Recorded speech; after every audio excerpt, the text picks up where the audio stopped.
vocal. Let me just get this started. Hello, and welcome to the Simp to Pimp podcast. I am your host, Max, and with me is a special guest, Happy Hogan from Twitter. Please follow him on Twitter at Happy Hogan. We're going to go over, Family of Opulence. This is a member, so please show your respects.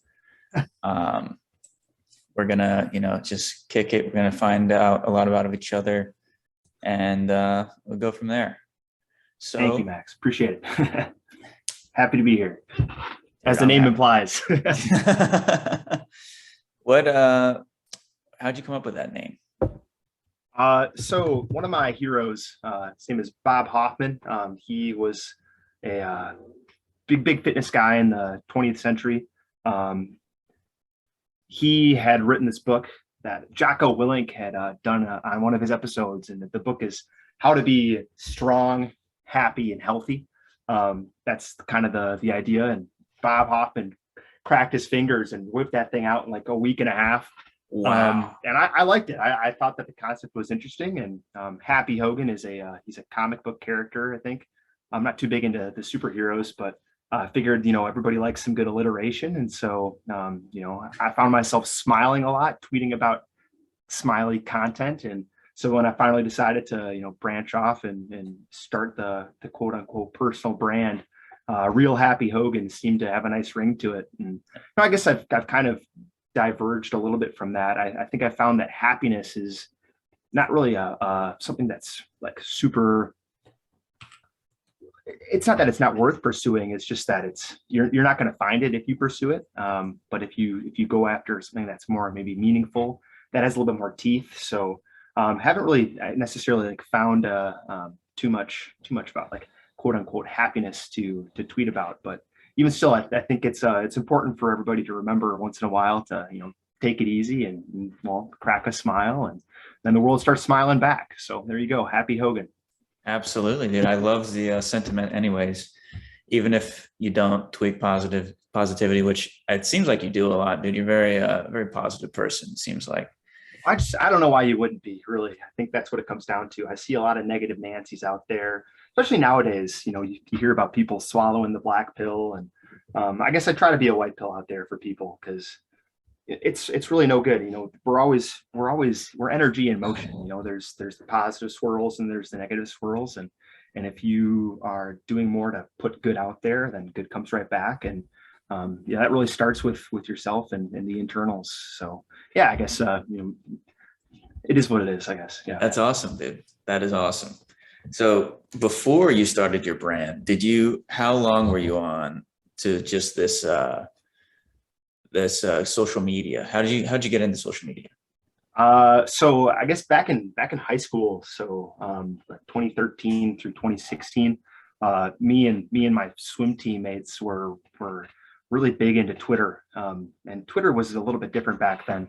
There was a lot more shit posting. I don't know if I can swear on here, but a lot more shit posting was going on back then. And actually, our swim team one year, the yearbook superlatives, we were voted most likely to get kicked off of social media. So that could give you a little bit of insight on what kind of stuff we were tweeting about. Twitter jail was a common dwelling for us to be in. And so that's kind of where I got into this idea of, Twitter's a cool platform. I have this idea. Let me wiggle my thumbs a little bit and hit tweet, and you get the little dopaminergic rush there. And it's awesome. It's great. But I just, it was a time suck too. That's the flip side of things. So had to take a break when I finally got to college, and I think it was senior year of college. So right before this pandemic hit, I started following some people, and I think Drew Tang was one of the first people I followed. I don't know if you're familiar with him. He's Drew Tang at home. I think he tweets about like esoteric stuff, but that kind of like got me into this like whole idea of you can just like tweet stuff for a living. That's pretty cool. And I was on the job hunt, and I had a couple offers, and I said, you know what, screw it, let's give this a shot. And so it's been a wild ride since then. I've had some ups, had some downs, but just kind of been tweeting about my entrepreneurial journey, and it's been a good time. It's been very rewarding so far. Wow, man, that is. I find you find a lot about yourself starting like these entrepreneurial journeys, like, trying to, fend for yourself out here in this wild digital era. There's just so much, so much. There's a lot out there, and I've started and failed, I think 3, maybe going on 4 businesses so far, and you learn a lot from those daily battles, a whole heck of a lot more than you learn from the actual classroom. And in fact, actually, that's one of the things that I try to kind of like niche myself into is helping younger guys who are kind of earlier on in the path than I am now, and see if I can do what I can to take an arm back and help them help themselves, lift themselves up to where it is that they want to go. So it's a magical place. I'm happy to be here. Definitely, man. One of the big that just reminds me of a quote that one of the big inspirations for me was Gary V from YouTube. He had a quote. He would say, "Just document everything," and just as we're going through this journey and everything, like documenting just what I'm doing, what I'm thinking, how I'm feeling, and everything. It's helped me out a lot. I think it helps show my journey, show the real side of a lot of things. Like documentaries of really interesting people, that's always like a money pit, if nothing else. If it doesn't guide these people like towards their success or towards what they want to be, like you'll show them a path. And you can get that like with Twitter, you can do that vlogs, YouTube. It helps so much and gives so much insight into like everybody else's brain. Yeah. I guess you hear like what's measured is mastered. Maybe you've heard that one before. And so if you're measuring your whole life by just documenting it, who knows what can happen. That kind of reminds me of one of my childhood heroes. Childhood meaning like 3 years ago, I picked up this book. It's this autobiography of this character. His name is Eddie Rickenbacker. And Americans, it's crazy. We don't even know like the heroes of our own country. This guy, Eddie Rickenbacker, you're shaking your head. No, you haven't heard of him. I don't know. World War I ace, race car driver, CEO of an airline company, World War II spy. He did it all. Oh he was a shipwreck survivor. He was when he was serving in the World War II as like this 60-year-old secret agent, essentially. His plane went down. They ended up in the ocean adrift for like days and days. And this guy, he's writing it all down, and he publishes his autobiography. And I hadn't heard of him. I'd never heard of him before. And it's great now that I think our generation's Eddie Rickenbackers are just out here vlogging their lives away. They're tweeting about it. You can watch it unfold real time. It's what a world we live in. It's amazing, dude. It's way like it's inspiring to see everybody else, all the Eddie Rickenbackers right next to me, just going through the same struggle and the same passion that like I think that's what's great about the Family of Opulence. Honestly, it's it's just a constant reminder. Hey, you think you're doing stuff? Go work harder, because there are people that are out. They've been up since 4 a.m. going at it, buddy. Come on. Exactly. So, and and the positivity too. The other part about it, that is positivity. We're all gonna make it. We're all gonna get there, and we're gonna finish we're all gonna see each other at the finish line.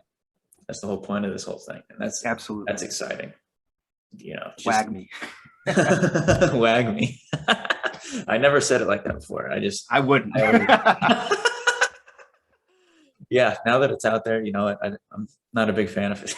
I can't take it back. What? It's lingering now, bro.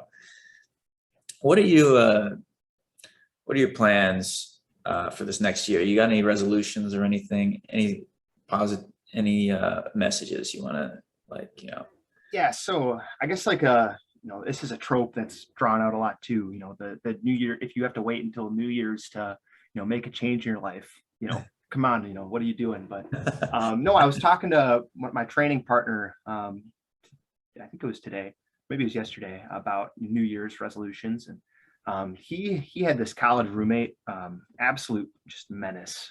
This guy holds like Marine Corps boot camp records for fitness.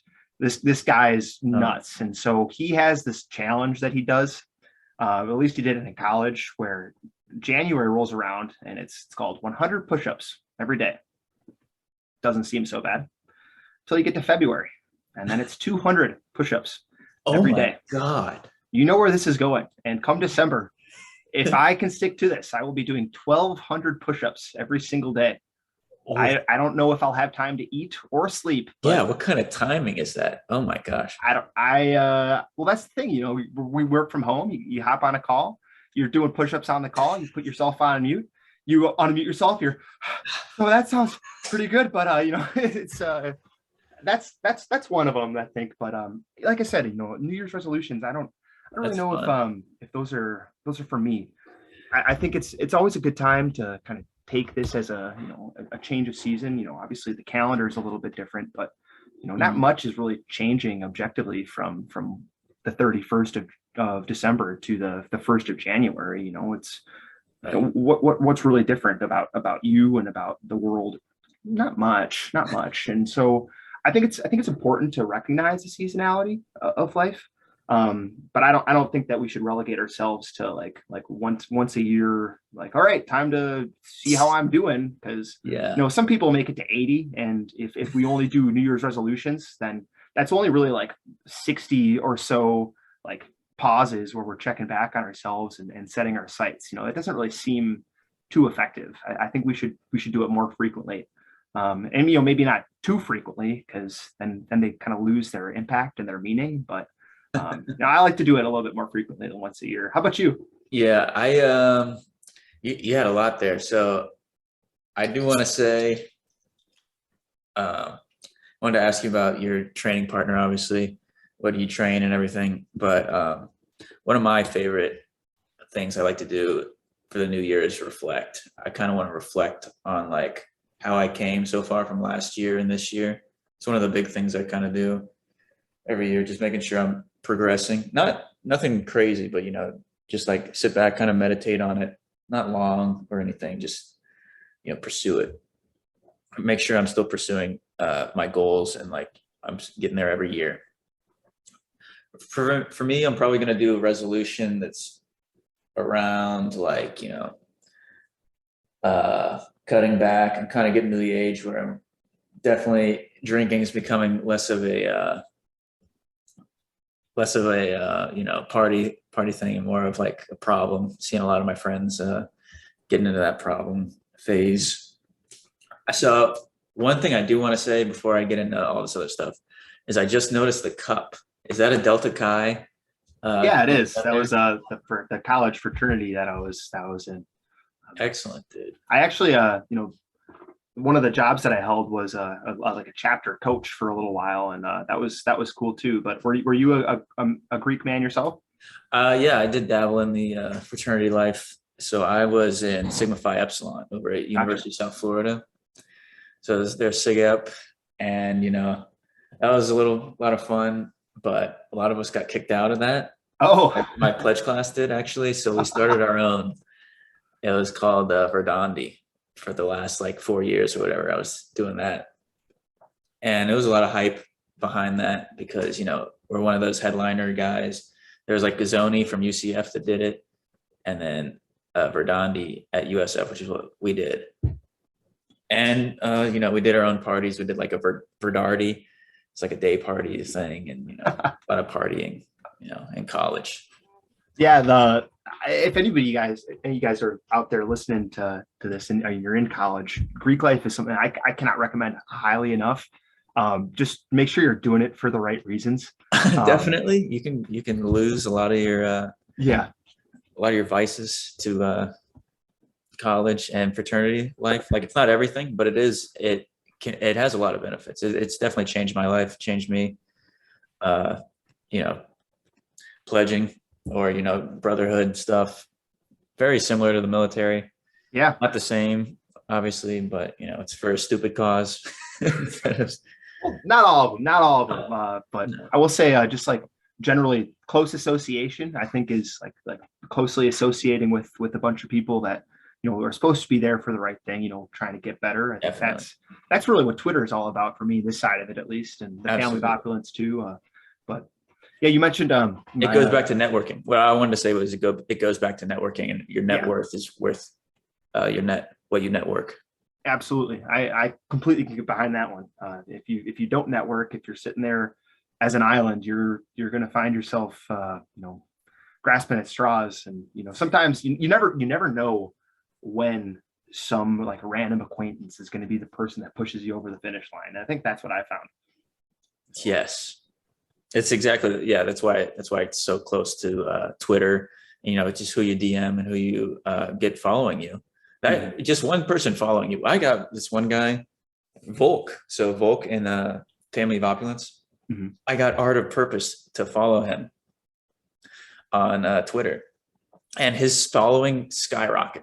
It like went to, I don't know what it went to, like I don't even know what it is now, but it was at like 5K I think when I got him a follow for a few moments. I don't know if he's still following him or anything, but Volk was.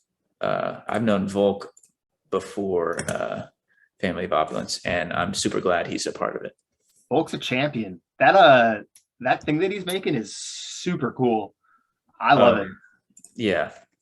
Those computer guys, man, I tell you, I work for an app, and our dev team, I always feel like a little kid asking grandma for another cookie. Like, hey, can you help me a little bit? What they're capable of is absolutely nuts. Oh my gosh, dude. Yeah. I have a job where I'm like the quality control guy right now. So I'm doing quality checks on all of these engineers. And every time I have a question, I am like always just nudging the PM, the project manager, or like one of my other team leads, or fucking anybody at some point. I'm like, oh my gosh, I don't know this. I don't want to waste my time or like 20 minutes just staring at a screen, because then I'm going to go start watching like, Spider-Man again or something. So yeah, it's I'm glad I didn't choose that path. I don't know. It's nothing wrong with choosing that path, but it wasn't for me. Yeah, it's stressful for sure. So I'm going to go back to the question. What do you train with your partner? Are you just training at the gym? Or are you doing like any martial arts or anything like that? Well, yeah. So, I mean, I do, I've gotten into jujitsu this year, and that's been awesome. But, no, what we do, he's got a basement gym, and, we, like it's December. So we just are wrapping up December, which is, you deadlift every single day of December. That was his thing. Then there was November, and then in October, maybe you've heard of Squat-tober before. I did Squat-tober actually. Yeah. It's the same thing. I didn't want to mention squat that every day. Yeah. So, a lot of those, I would say, things of that nature. But I mean, today we did something called the Gorilla Glute Press, and it sounds as wacky as it is. You're benching, and you like put your heels up on the bench, so you're doing like a decline. Okay. Yeah. I don't know. Rick Hagen had told us about it, and so we had to give it a try. But mostly stuff like that. But I mean, also he's crazy. He's like this guy that I train with is literally insane. He's a semi-professional. I guess I'm going to drop the semi. He's a professional ultimate frisbee player. I don't know if you've heard of ultimate frisbee at all, but it's a sport that's on the rise. He plays for the Madison Radicals. So a pretty good team in the league of the AUDL, and so he's nuts. So I'm gonna put it there. I'll tell you a real quick story. We were training with our buddy Ken, and Ken had it in his mind that he was going to make the Rads, and so we're like, all right, Ken, that's great. You just lost 80 pounds this year training with us. You put on a lot of like muscle, and your PRs are coming up. I think you have what it takes. Let's just go on a little run. Let's just make it happen real quick, Ken. Yeah. So we do our normal lift, and then we do some jumping, and then we do some throwing, and then it's time. All right, Ken, lace up. We're gonna hit the trail for a quick jog. And it's like it's just it's the last week of December, because tryouts are first week of January, and it's like, all right, let's make it happen. So it's really cold outside. It just happened. And this is last year, so It's about like 10:30, I would say 10:30 p.m. We hit the trail, and we start running, and we're going. And the original plan was like, let's just take him down like a 5K's worth, do 100 push-ups and come back.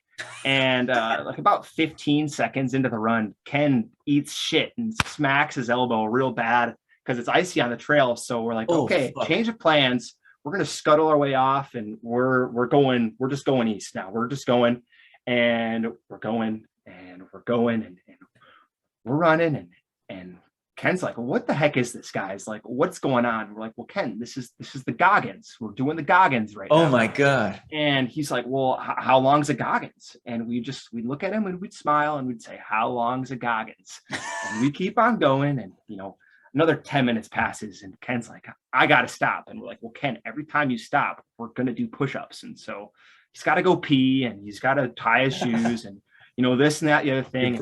We're still chasing the moon. It's like 40 minutes later. And it's like, all right, we're going to turn around now, Ken, don't worry. But, just so you know, we're like 5 miles in at this point and we have to go back. There's no, nobody's picking us up. It's 12 o'clock at this point, buddy. Like, we're going. We finally make it home, and it was really impressive. Ken had never run more than a single mile in his whole life, and we did 10 and a half that night. So wow. we like to do a whole lot of bullshit. Basement bullshit is what I like to call it. So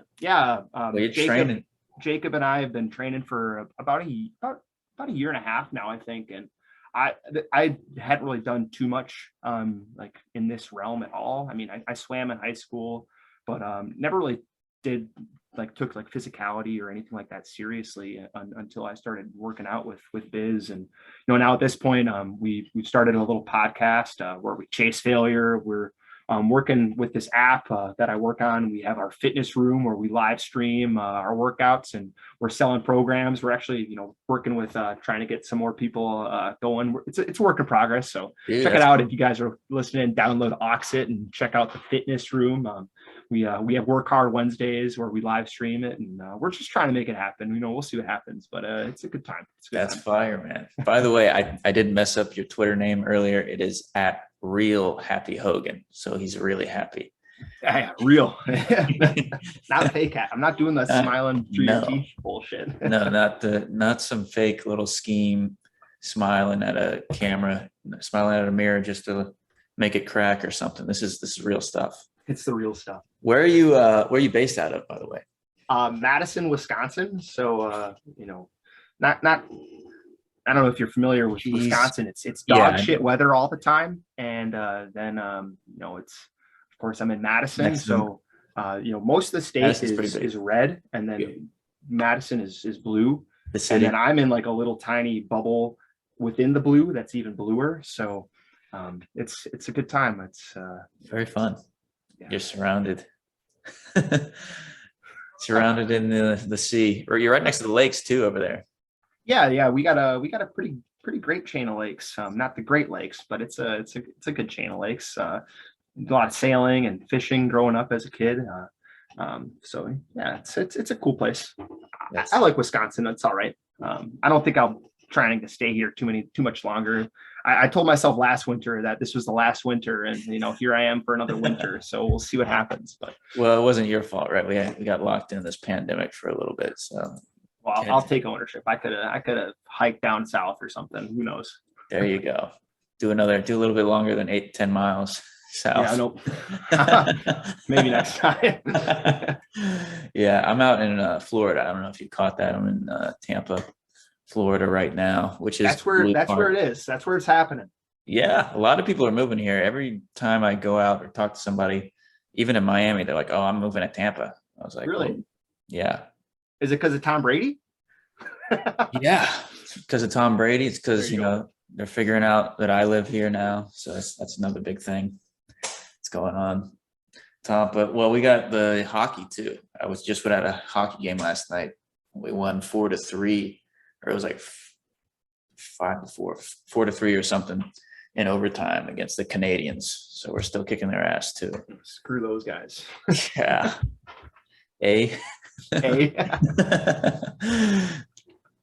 So what is the podcast about? You guys just kind of talk about chasing success, or is it? Well, it's not the success that we're chasing. I think success is just a byproduct of it. I guess a lot of the time it's on the lifting side of things, but like, or I guess as an example, think about lifting. You put on a weight and you go and you go and you go and you get to the point where one more rep, and it's the break. That's the point of failure is really where you're getting better. And I was kind of doing some reflecting today and realizing that something like regret, that's your indicator that, hey, next time you should do things a little differently, right? Wow. Wallowing in it is not any good. But if you kind of just change your mindset a little bit and say, no, I want to end up on the ground. I want to have to dust myself off and pick myself back up. That's where the champion is made. Absolutely. If Rocky was chasing success, I don't know if he would have had 7 movies, but he. I want to be sore with my face punch, dude. I want David Goggins. Go to oblivion right there. That's the chasing death. Yeah. I don't know what David Goggins had or is on, but he's an animal. But yeah, I mean, mostly like I said, doing things like helping people to understand that it's not, the stakes aren't that high, sure, this is your one life and it's your one chance, but if you screw it up, it's okay. You just pick it up and start going again. And I think a big thing for Jacob and I, the big thing is, we want to be able to take a look back at the people that are younger than us and say, hey, like, we'd recommend doing this a little bit differently, and feel free to like fail on your own, like, please do. But ultimately, like, it's don't be afraid to cross your results with other scientists. We're all experimenting here. So I kind of like that. Like what you're saying there. There's a lot of other people in Family of Opulence. Have you met any of them, or like been in the DMs? Anyone that you're like a big fan of?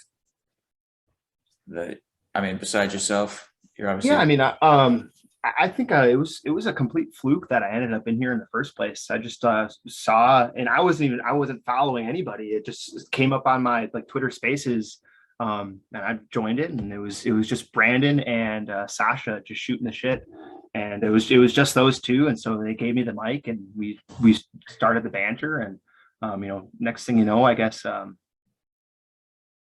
here I am in the Family of Opulence, right? So I appreciate all the opportunities to be able to like talk and rub elbows with these guys, because every single one of them is a hustler. But no, I guess I haven't really like gotten too deep into one-on-ones with anybody other than Brandon. And I guess I always like, if I come across a bug on TL Drip, I'll let Volk know, but that's about it, really. I know, right?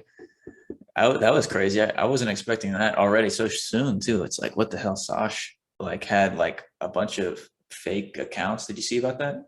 Yeah, no, it's crazy. People are unwilling to go about the struggles and trials and tribulations of making their own success, that they'll just like, I'm just gonna steal somebody else's hard work instead. The shortcuts, man. A lot of people are going for those shortcuts, and it's not where the cheese is at. It's not where you find happiness. Definitely not where you find happiness. Definitely not where you find, real solace, real peace with what you with what you're struggling with. I'll bring up that meaning thing again. When you're pursuing the meaning, that's where you find the happiness. There's not too much meaningful about like masquerading as somebody else and then buying 10,000 followers and then trying to scam people. Somewhere, somehow you were broken as a child, and I have nothing but pity for you. That's what I have to say to anybody that's doing that stuff. It's just sad. God. I hate seeing it every single time I see that. It's a leech. It's such a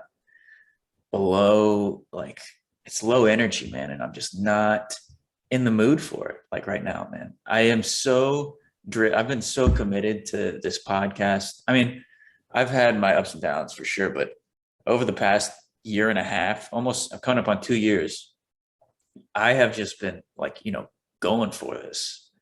And I'm sure anybody could relate to that. Like, how long ago did you start your Twitter for the business? I well, I guess like I think I started probably like 2 years ago, but again, like with this chasing failure thing, I've started probably half a dozen times where, okay, or this is what my angle is going to be. Okay, never mind. Okay, well now this is what my angle is going to be. All right, never mind. And I've started writing a book, and I've gotten about halfway into the book, and then life comes at you, and you gotta okay, shit now. So it's I guess best way to say it is I started today, and tomorrow I'm going to start tomorrow, and the next day I'll start the next day too. So it's really a kind of day zero kind of mentality when it comes to tweeting, and it's with that mentality. And I'll plug TL Drip again. It's great to have like the Hogan of yesterday having like put in some effort for the Hogan of today. I'll be like scrolling Twitter, and all of a sudden I'll be like, somebody liked your tweet. And I'm like, what? I didn't. I did tweet this. I tweeted this yesterday. This is awesome. So it's kind of a day zero mentality with me, and obviously putting in some effort goes a long way. Planting those seeds. It's kind of like the compounding interest kind of theory. Definitely, man. I relate to that 100%. You get like I send a tweet, like, and then I go to sleep the next day and I'm like, oh, what the hell? I got like 12 followers. Like, how did that happen? I don't even, like, you just wake up recharging all night from the, crazy day, and you're ready to do it again. You're ready to do it all over again. That's one of you ever read a book called The War on Art? No, but I think I've seen that around. It's or The War of Art. No, it's a lot about. So I actually heard about this. I think it was Joe Rogan and a few other people. Well, I heard about this book from like a bunch of people, and then I started. And then as soon as I ordered the book, I heard it on Joe Rogan. I heard it on like a few other things. It's like you find a lot of. This guy is really interesting. His name is Stephen Pressfield. He has a really interesting look on finding your inner creativity and inner balance. He's basically like, you got to listen to yourself and your spiritual influences. And like, they come into you at these moments. And if you don't write them down, or if you don't like, tweet it out, or like, if you have this inspiration and it can come to you like at any time. And if you're not like prepared to like grab it and, really embrace what this wisdom that, you can see every day or whatever, you're like, it's going to come and then it's going to go, and you're not going to, you'll miss it. You'll miss that opportunity. So it really kind of tunes you in. For me, it tuned me into like ways to be creative that I haven't really, they're staring right in front of me the entire time, but I never really put the pieces together. Yeah, it's funny you mentioned that. I used to carry a notebook around with me and just like scribble down tweets. I felt that was an interesting way to go about it. But sometimes I'm not trying to be on my phone, So, definitely. And with that, creativity comes, and I feel like if you don't capture those moments, you're essentially like telling creativity to buzz off, and then eventually it'll stop coming around. If you act on those opportunities, then creativity is like, all right, yeah, I like you, you like me, we're gonna be friends. That compounding interest again, man. You just start adding back up all the things, and then you start getting good. Almost like working out too. You're working out, and then if you like stop working out for a long time, your body's going to be used to, oh, this guy's not working out again. But if you're consistent with it every day, you do it for a year, you do it for 2 years, you do it for 3 years, and you see real results, like natural good results that that you wanted, that you saw yourself being able to make the entire time. That's the thing. You gotta be consistent with it. I think that's another concept, time preference. If you're playing a long game, you got more time to win. You don't have to be too butthurt about the little bumps and bruises along the way. Lifting is a great example. Writing, I think, is a great example, because you're going to be writing the rest of your life. It's never going to be a skill that dissipates. And okay, well, now we can do things like this where we're talking now, and that's great. But writing actually helps you to think better too. So That's maybe you've heard of like the Lindy effect. So we've been writing not quite as long as we've been talking, but as soon as writing happened, it's never going away. It's pretty valuable. No, it's historical, man. You can get books from freaking 2,000 years ago that has incredible wisdom in them as well. I love writing too. I have two books I'm trying to write. One's an autobiography. One is just a fiction novel. I'm getting pretty deep into them now. And, you find out a lot about yourself. You're very easily not entertained, but you can, juggle a lot of ideas. Like, with nonfiction, you learn a ton about yourself and really start reflecting on your real life and, how you got to this point. And the nonfiction, it's just this creativity outlet. You can kind of see the psychological reflection of what you. Obviously, I've taken a long time writing this book. It's been about like almost a year now, but you can't rush it. No, that's the thing. You can't rush greatness. I don't want to. But what's your usual like method? Like when I was writing frequently, I'd wake up and that was the first thing I did. I'd roll over, I'd plug in some synth wave, and I just get down 500 words. That's what I would do. What is your kind of like modus operandi as far as getting words on the paper?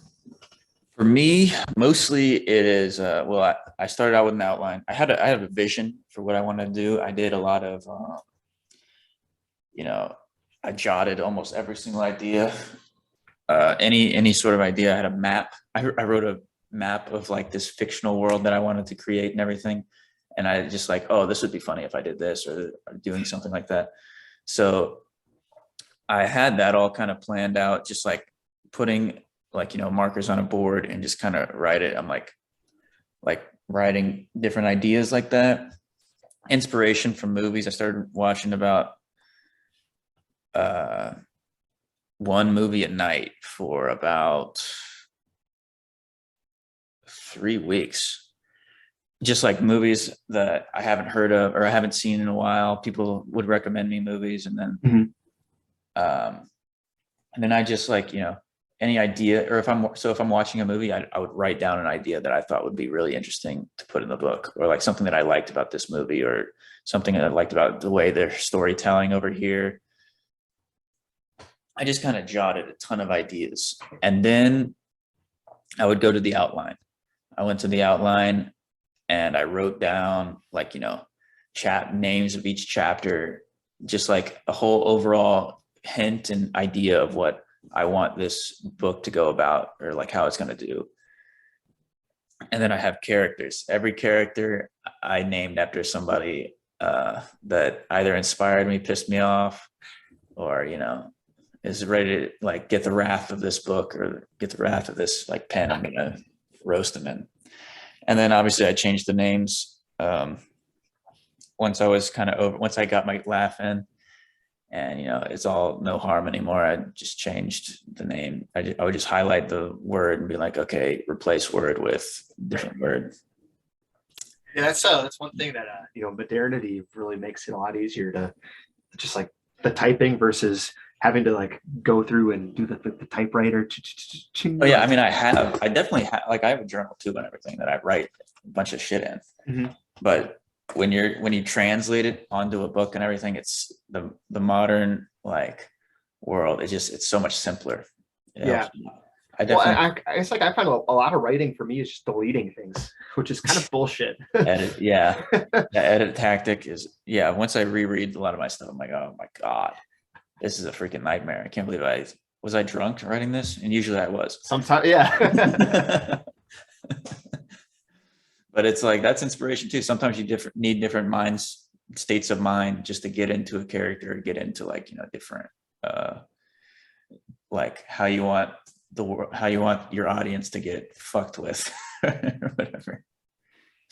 So that's my little cheat codes. What about you? What do you, besides the waking up in the morning, what are some other methods? You get synthwave and you write 500 words. Do you edit after that? So I usually edit in batches. So like, if you write and then edit, you're never going to get anything done. because you're going to just like scrutinize yourself to death. So I did the similar thing where I just was brain dumping onto a notebook, and started with my map too. I guess the book, and I've recently decided that I'm going to get back into it. So I wrote a couple hundred words today, and we'll see if that happens again tomorrow. But essentially, it's a kind of a roadmap for young college kids. And I don't know if you said you went to college, and college for me it was okay. I graduated with honors. I was the vice president of the student government, and I was up and coming brother in my fraternity. But as far as like the things that you actually learn in the classroom, most of it's just bullshit. Like there are two things that I really like use on a recurring basis that I learned from school. One of them is the decreasing marginal utility of stuff. And the other one is the Pareto principle. And I'm telling you, you can Google both of those things. You could watch like 2 or 3 YouTube videos, and you can save yourselves tens of thousands of dollars in 4 years. But the thing where college is valuable is just the stuff that happens outside and around the classroom. So, and you can't neglect the classroom stuff at all, of course. No. So trying to kind of like glean or help people glean the 4 years of institutional knowledge that I have into a book that might easily distill this knowledge. And as I was writing it, it's like, damn, this is a fucking beast, because half the people in school, well, they're normal people. They're fat, they're overweight, they have problems with their confidence. And so I can't say like, hey, join a club. I have to start with, hey, you need to sleep 8 hours, and you need to like don't escape out, that's where you start. It's kind of like the old Martha Stewart joke. If you want to make French toast, first you have to create the universe. So I didn't really realize like what kind of mess I was walking into when I started this thing. And like I said, I'm about halfway through it, but I'm only about halfway through because a couple thousand words ago, I was like 3/4 way through, and then I realized that, okay, shit, I guess there's more.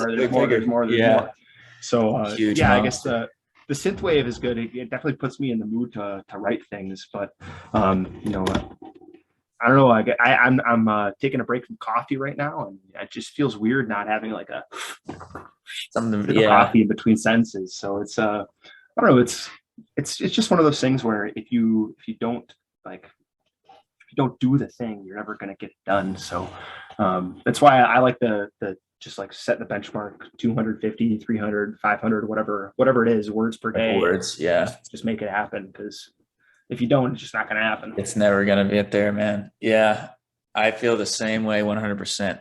One thing I do want to mention about college that I think taught me, and a lot of people don't like to give it that credit, is the hours, is like the studying hours in the library, like the time allocation that I needed that I didn't really get anywhere else.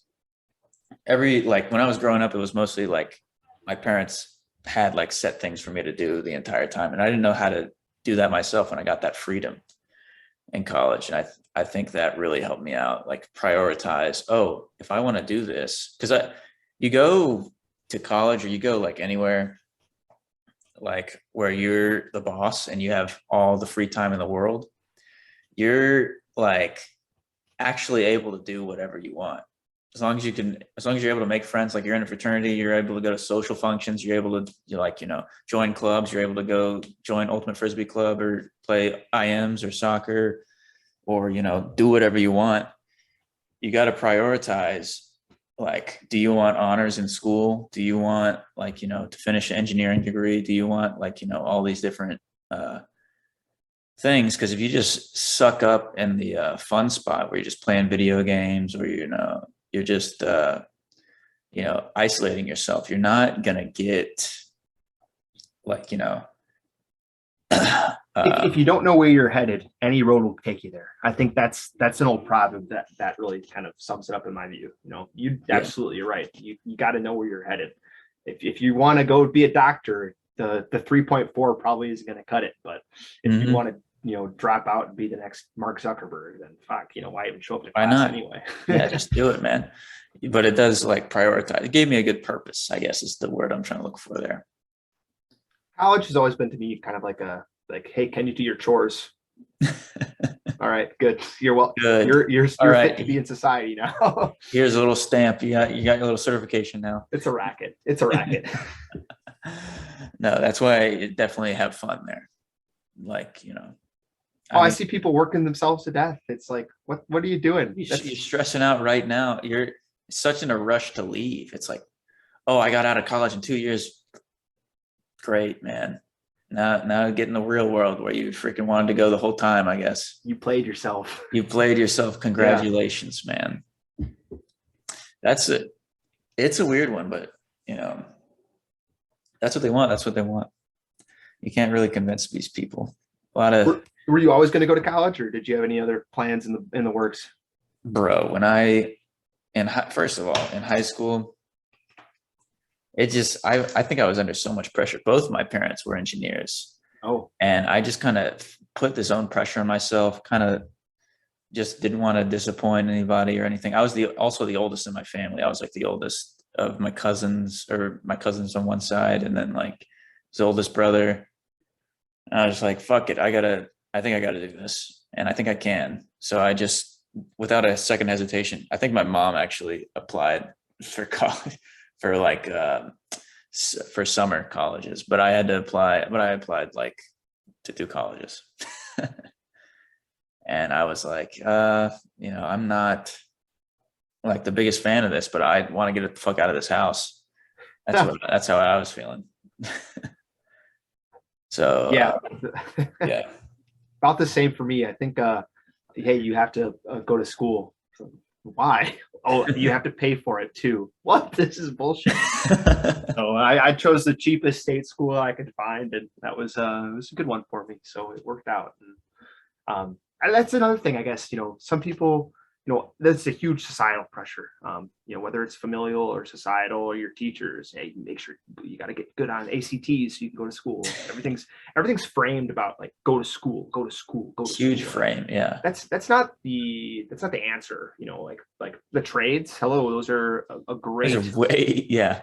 That Looking is something back, that dude, yeah. people should consider. That's something that people should consider, or even just like whatever it is, whatever like it's always Yeah, it's if you're like this fine, dichotomy, yeah. military or school. That's just not how it is. That's two choices. That's not a choice. That's like, you're doing two things. That's not free will. We've tricked a whole bunch of people into thinking that was the option. And Two of kind of course now scams almost, dude. Scams, I would say.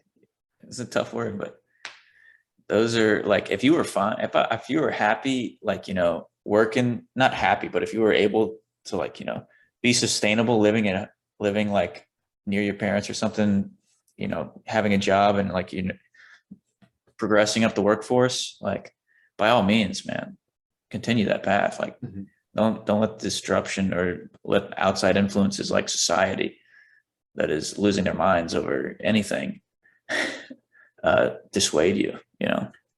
Yeah, especially, I mean, increasingly, we as members of society are becoming more and more manipulatable, and so that's where it gets a little dangerous, because you got to be aware of what is influencing you if you're making decisions like that, especially because it's 4 years of your life. That's several thousands of dollars. For some people it's the right choice. For some people it's the only choice, but for some people it's definitely the wrong choice. And I think, again, with the being in a fraternity, you look at some of your brothers and you're like, are you sure you're supposed to be here, man? But it works out. They end up finding a sales job and then they kick ass. But I think increasingly as a society, we're going to find that, I don't care if you have a degree. Can you get me results? That's what's important. YouTube is the university of tomorrow for sure. Or even just like courses on Twitter, man. Like money Twitter is just nuts. Dude, they're getting courses there too. College for me was YouTube. I don't know about you, but I just studied everything on YouTube for a good fat percentage of classes. There was no other option for me. I was like, calculus. Yeah, unless you're sitting near the front and you have an intelligible professor that you can understand, that you're gonna need to find some YouTube videos for sure. Yeah, man, and a ton of Adderall. So did you study engineering then? Yeah, so I did mechanical for about 2 years, and I switched to industrial. And then I finished in 5, and it was fucking, it was a stressful time. I was super stressed out. It was tough. There's nothing easy about it, I would say. But looking back, I think it's a lot worth it. Like, I am in a pretty good position for myself. I was able to stay in the city that I went to college in, which is kind of fun. And then, I'm going to be able to start traveling soon. I got a lot of support behind me. I think it changed me a lot, engineering wise, fraternity wise, just finding freedom, getting that freedom for yourself. I really think it helped out. I was like that's the whole, reason behind Simp to Pimp and all this other like empire that I'm putting myself into, is just like, that transition, that little phase. You can kind of transform yourself and change yourself into anything you want. And, I'm finding out how true that is by, documenting the process. So it's good. It's a good, I think it was a good idea for me to, try to just spread my wings and fly, see how far I can get. Yeah, if you never leave the nest, you're never gonna fly. So that's as far as that goes, I think that's where, like, even just like a semester, I think a semester is worthwhile. As long as you're out there to, experience all that you can. But like you said, you definitely have to have the end in mind, because if you don't, you're gonna end up super senior 7 years and doing what, like maybe you've seen Animal House. That always comes to mind. Yeah, Animal House. Freaking Ryan Reynolds had a good series. I forgot what it was, where he was like, oh man, I messed it up. But yeah, Animal House, Fifth Year, all that stuff. Van Wilder. Yeah, Van Wilder. Those guys are funny. Funnier than I am, at least. I don't know. Yeah, I actually did comedy for a while. One of my last 2 semesters, I started going to the Tampa Improv and Side Splitters and stuff. I was trying to do that for, like, you do 5-minute open mics, and stuff. I was trying to do that. How'd that go? That's fun. You bomb a couple times, but you learn a couple things too. Yeah, you tell your buddies, hey, I'm going. They all get drunk and go with you to the fucking improv, and you see what happens. You just try to have fun. That's awesome. I had some good times, but and then the pandemic hit. That was like my main goal. I wanted to be a comedian so badly for a little bit there, but sure beats doing math. Times change. Yeah. Oh yeah, dude. Well, that's what drives you to go want to do something else. Too. You really find your passion when you're staring at numbers all day. Not a math guy myself. No, it sounds like you're much more of a writer than I ever was. I didn't write that much growing up. Well, I guess I might be verbose and have a lexicon that's a little bit too big for my own good. But that's what you get when you read the dictionary in 3rd grade for fun. You don't have any friends, and you're sitting there in recess class reading the dictionary from cover to cover. But the thing about writing, people don't read like that. Most of the people, obviously, we can think about the bell curve of the IQ, and most of us are right there in the middle, and then half of us are dumber than the middle, and then half of us are smarter than the middle. But the half that's smarter, they can read down here. The half that's up, they are beyond lost when they start reading big words. So I think that they tell you, like, 3rd to 5th grade reading level is too high. 2nd to 4th is the sweet spot. So, wow. And all the good writers, they say, I think it was Ogilvy, if you want to write well, write small sentences in small paragraphs. That's the key. It's and writing is the same across, whether you're writing a big book or an instruction manual. It's we want to make sure that things are easy to follow, and that's one thing that I often get a little flowy and flowery with my writing, and that's no good. So I don't know, it's what it is, I guess. I mean, I'm gonna be honest, man. I do prefer, like, the elaborate paragraphs and when people really start getting into their writing. I buy those books all the time, man. I love those books. But Do you have a favorite writer? simplicity. I have so I list the most books I've read is from Clive Cussler, who does fiction. And then after that, oh, my favorite writer is freaking Joseph Heller. You ever read any of his books? I have. I have. That's my favorite writer. And He's he's pretty verbose, but he is good. I've heard of Clive Cussler. I don't think I've ever read any of his stuff. No, it's a lot of fiction. But I mean, he's just the most I've read for sure. I started reading some Dostoevsky the other day. And when I say the other day, I mean 2 years ago. And I finally just finished the Brothers Karamazov this year. It was a beast. I want to read all of those. I hear about them all the time. I have not read any of Dostoevsky. You gotta just commit. I think it's keep a notebook with you, because it's like I gotta write this down and come back to it. And oh, you know what that reminds me of is Walden. You ever read Walden by that guy? Who is that guy? Yeah, I read a little bit of that for college, but of course it was college, so I didn't read it. No. Obviously, yeah. Freaking Henry David Thoreau is like freaking. It's probably like that. Is that how Dostoevsky writes? No. I honestly, I'm gonna go grab the book and show you, because the writing, like the words are, well, it's translated from Russian, so I'm not sure what was wrong with him, but he liked to write. He liked to write a lot, and so this is a page. Oh, but as you can see, it's also a paragraph. Yeah, I got to But squint. wait, there's more.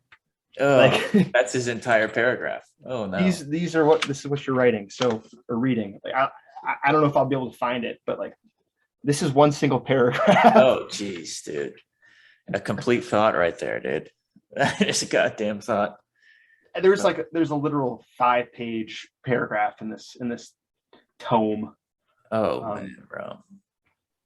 It was the best book I've ever read, like bar none. This you finish it and you're like, what do I do with my life now? And then you're thinking about it in the shower. You're thinking about it when you're brushing your teeth. You're thinking about it when you wipe your ass. You're thinking about it when you wake up. And like for 2 weeks, that's all I thought about, was just like all these little like messages and meanings behind. It all comes together. That's crazy. And that's what a good author does. And I can't pretend to be one of those. I mean, these guys are legendary. Thoreau, legend. A lot of the people that we talked about, having a little drink and your friends writing some paragraphs, and some of those guys that just raging alcoholics clattering away in there. Absolutely, yeah. It wasn't. I don't think it was.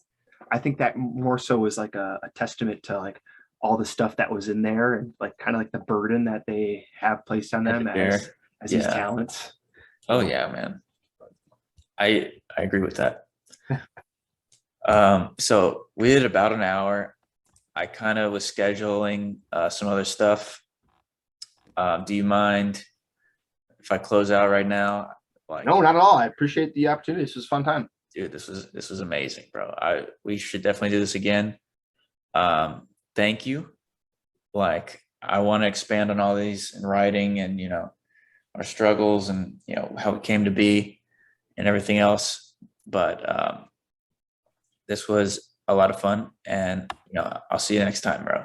Sounds good, Max. Appreciate it. Stopping the recording right now.